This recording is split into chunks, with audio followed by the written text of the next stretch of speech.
శ్రీ గురుభ్యో నమ. గురు బ్రహ్మ గురు విష్ణు గురుదేవ మహేశ్వర గురు సాక్షాత్ పరబ్రహ్మ తస్మై శ్రీ గురవే నమ. ఈరోజు నాకు ఒక ఆలోచన వచ్చింది. చిన్నతనంలో మేము అంటే సుమారు 50-60 ఏళ్ళ క్రితం మాటదన్నమాట ఇది గొబ్బియేళ్ళలో పాట. సంక్రాంతి సంబరాలు మా ఊళ్ళల్లో సంక్రాంతి బాగా చేసేవాళ్ళం. కోనసీమ ఆ ఏరియాల్లో చక్కగా ఈ ఆడపిల్లలు సుమారు 10 నుంచి 15 ఏళ్ళ లోపల పిల్లలు అందరూ చక్కగా పరికి నీళ్ళు కట్టుకుని జడగంటలు వేసుకుని చక్కటి మొహాలుగా చక్కగా పసుపు కొంతమంది రాసుకుని ఓడర్లు తర్వాత చక్కటి పెద్ద పెద్ద బొట్లు పెట్టుకుని ఆవు పేడతో పెట్టిన గొబ్బెళ్ళను పెట్టి దాని చుట్టూ తిరుగుతూ పాటలు పాడేవారు. దాంట్లో ఒక పాట చాలా ప్రయత్నం చేశాను, చాలా బాగుండేది. మా చిన్నతనంలో పాడుకునే పాట అది విన్నాను, కానీ ఎక్కువ దొరకలేదు. కానీ స్క్రిప్ట్ మాత్రం ఇంచుమించుగా ఇదే ఉంది కాబట్టి ఇన్నే పెట్టుకుంటున్నాను. అది ఎలా వస్తుంటే గొబ్బియేళ్ళు గొబ్బియేళ్ళు గొబ్బియేళ్ళు గొబ్బియేళ్ళు దుక్కి దుక్కి దున్నారట ఏమీ దుక్కి దున్నారట రాజావారి తోటలో జామి దుక్కి దున్నారట అని ఇది వీళ్ళు అని ఏమంటారు రాజావారి తోటలు. కానీ మా చిన్నతనం రాజావారి మోజంలో జామి దుక్కి దున్నారట అవునాట అక్కల్లారట. ఇప్పుడు ఆనాట అంటారు.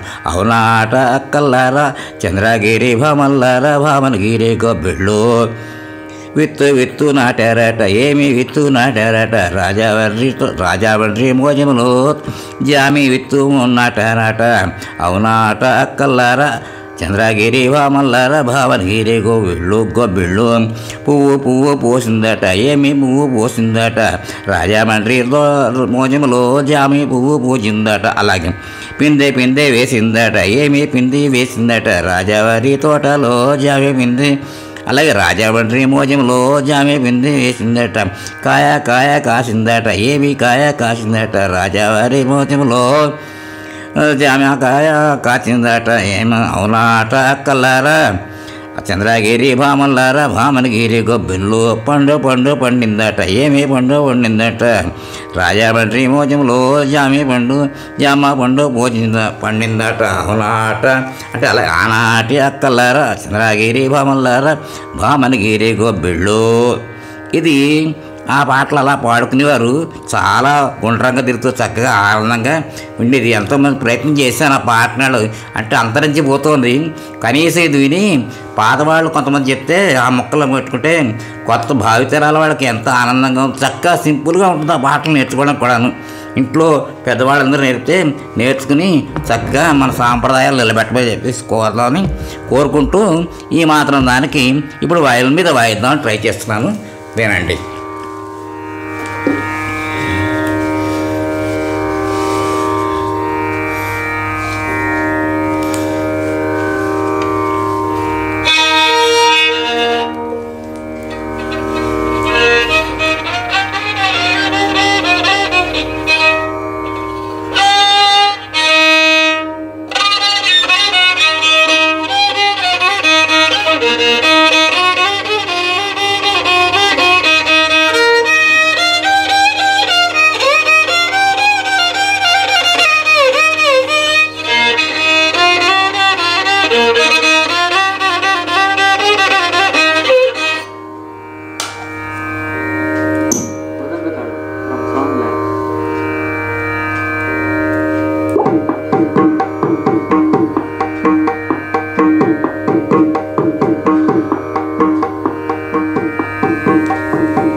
ఉంది, ఇక్కడతోటి ఇది ఆపుతాను.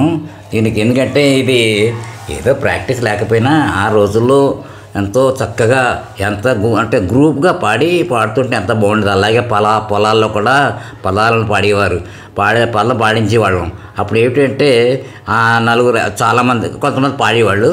ఆడవాళ్ళు ఎంత శ్రావ్యంగా ఉంటుందో, మధురంగా ఉంటుందో వాళ్ళ కంఠాలు. అందులో ఆ కంఠంతో పాడుతుంటే ఒకళ్ళు పాడుతుంటే ఆహా అంటూ వాళ్ళు చక్కగా దీర్ఘాలు తీస్తూ పాడుతుంటే వాళ్ళకి అలుపు సొలుపు లేకుండా త్వరగా ఎక్కువ పని ఇది, అవుట్పుట్ ఎక్కువ వచ్చేది ఆ రోజుల్లో. అందుకోసం కానీ దానికి డబ్బు ఎక్కువ తీసుకునేవారు. అంటే కొంచెం మరి కష్టపడేవారు కదా, మరి అందుకోసం వాళ్ళందరికీ ఆ ధాన్యాలు కొంచెం ఎక్కువ ఇచ్చేవాళ్ళం. ఇదేనమాట ఆ రోజుల్లో సాంప్రదాయాలు అవన్నీ కూడాను. మనం అవన్నీ అంతరించిపోతున్నాయి, పేరే జ్ఞాపకం ఉండట్లేదు. మా 4 ముక్కలు మా అమ్మ వాళ్ళైతే ఆ రోజుల్లో సీతా కళ్యాణాలు, గిరిజా కళ్యాణాలు, వెంకటేశ్వర స్వామి మీద ఎన్ని పాటలు పాడేవారు అంతాను. మళ్ళీ మా మేనత్తల వాళ్ళకు పెళ్ళిళ్ళు అప్పగింతల పాటలు.